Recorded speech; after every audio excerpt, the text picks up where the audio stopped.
और बच्चों कैसे हो? बढ़िया है? पढ़ाई कर रहे हो? नहीं कर रहे हो? पढ़ाई करते रहो।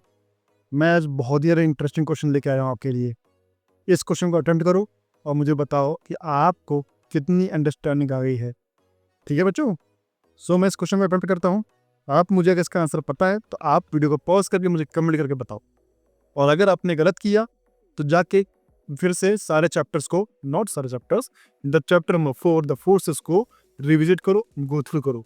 उसके बाद फिर जाके इस क्वेश्चन को अटेम्प्ट करो। मैं इस क्वेश्चन को अटेम्प्ट करता हूँ और आप देखो कि मेरी क्या मेथोडोलॉजी है और आपकी क्या मेथोडोलॉजी होने वाली है। इससे आप बेसिकली इस पूरे क्वेश्चंस और चैप्टर को अच्छे से क्लियरली अंडरस्टैंड कर पाओगे। तो चलो मैं चालू करता हूँ इस क्वेश्चन को।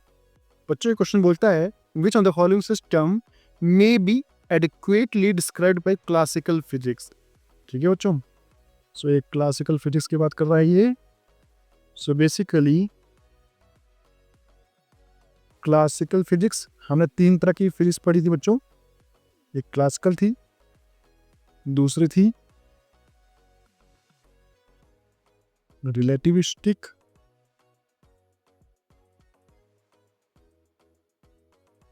और तीसरी थी बच्चों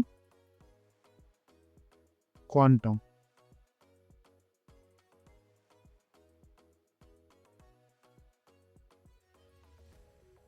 सो बच्चों क्लासिकल हमें पता है हमेशा एक पर्टिकुलर स्पीड के बीच में काम करता है, जो स्पीड ऑफ लाइट से बहुत ही ज़्यादा कम होती है। अगर स्पीड ऑफ लाइट से बहुत ज़्यादा कम होती है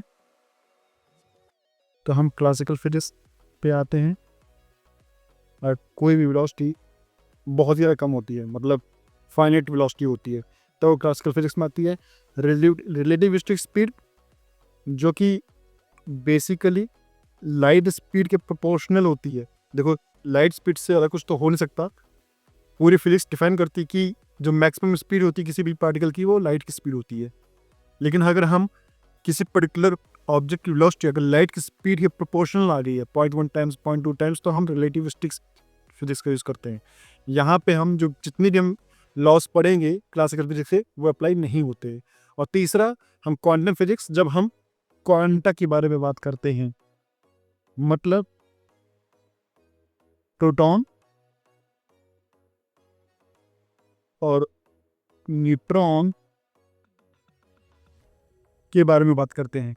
जब हम इतना ज़्यादा छोटे पार्टिकल्स के बारे में बात करते हैं, जैसे प्रोटॉन और न्यूट्रॉन, जिसमें स्ट्रिंग थ्योरी और ये सब चीज़ें आ जाती हैं, है ना बच्चों? तो हम क्वांटम फिजिक्स के बारे में बात करते हैं। तो अभी बच्चों हमसे पूछ रहा है कि इसमें से चारों में से कौन सी चीज़ क्लासिकल फिजिक्स के द्वारा डिफाइन किया जा सकता है ना बच्चों? सो motion of A cricket ball, यहाँ से मोशन चली, यहाँ से आई और यहाँ तक आगे गिरी, है ना? तो यहाँ पे हम प्रोजेक्टाइल मोशन भी यूज़ करते हैं। हमने ऑलरेडी पिछले चैप्टर में प्रोजेक्टाइल मोशन को पढ़ा है हमने, जो कि क्लासिकल फिजिक्स के अंतर्गत आती है। दूसरा है motion of dust particles. Basically dust particles ऐसे हवा में उड़ते हैं, लेकिन इस पर एक फोर्स mg हमेशा लग रहा होता है नीचे की तरफ हर पार्टिकल पे, और यहाँ पे एक ड्रैग फोर्स भी लग रहा होता है जो कि एयर का ड्रैग फोर्स होता है। तो हम इसको भी हम क्लासिकल फिजिक्स से डिफाइन कर सकते हैं।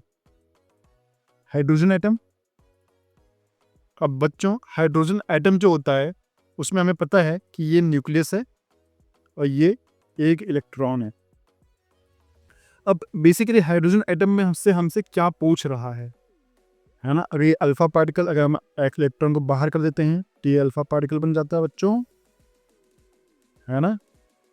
और फिर वो क्वांटम फिजिक्स में आ सकता है। लेकिन अगर हम बेसिकली हाइड्रोजन एटम, जब हम हीलियम गैस के बारे में बात करते हैं या फिर हम उसके बारे में बात करते हैं, जब हम दो हाइड्रोजन एटम मिलके फ्यूज़न या फिशन की बात करते हैं, H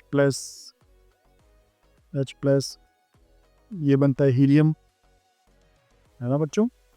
जहाँ पे फ्यूज़न होता है और प्लस एनर्जी निकलती है जो सन में है, तो हम उसको क्लासिकल फिजिक्स से डिफाइन कर सकते हैं। हालांकि जब यहाँ पे इलेक्ट्रॉन निकल जाता है, केवल एक न्यूक्लियस बचता है जो कि हम बहुत ही छोटा ऑब्जेक्ट हो जाता है, तो हम उसको बेसिकली क्वांटम फिजिक्स से डिफाइन करते हैं।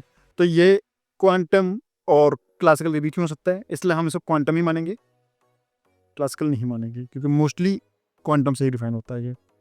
और चौथा, a neutron changing to a proton. So यहाँ पे जैसे आप ये देख रहे हैं, यहाँ पे एक न्यूट्रॉन है बच्चों, यहाँ पे ये न्यूट्रॉन है और ये प्रोटॉन में चेंज हो रहा है और साथ में 2 पार्टिकल्स रिलीज कर रहा है।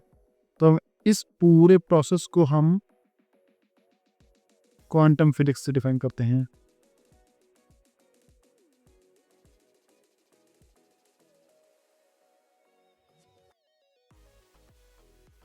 ठीक है बच्चों। सो बेसिकली ये ऑप्शन भी गलत है। तो ये पहला ऑप्शन और दूसरा ऑप्शन ही केवल हम क्लासिकल फिजिक्स से डिफाइन करते हैं। अगर आपको ये क्वेश्चन समझ में आया है और आपको लगता था कि ये क्वेश्चन आप पहले भी कर सकते थे, तो आप बहुत सही डायरेक्शन में हो और आपको IIT और नीट क्रैक करने से कोई रोक नहीं सकता।